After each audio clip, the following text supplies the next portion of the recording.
Assalamualaikum warahmatullahi wabarakatuh. Ananda yang soleh dan soleha, topik kali ini kita akan membahas kinerja komputasi dengan parallel processing. Silakan tonton dan amati slide-slide berikut ini.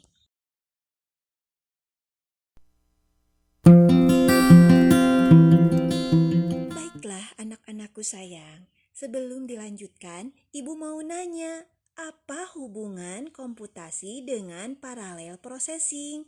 Ayo, siapa yang bisa jawab? Perhatikan ya Ananda semuanya, computational thinking itu adalah metode berpikir yang dipakai programmer. Sedangkan parallel processing itu alatnya dalam menjalankan sebuah program.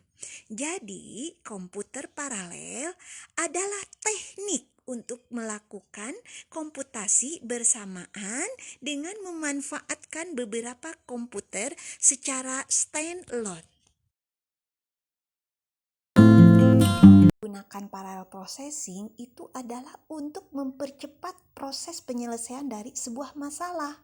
Karena kebanyakan CPU itu memiliki keterbatasan memori.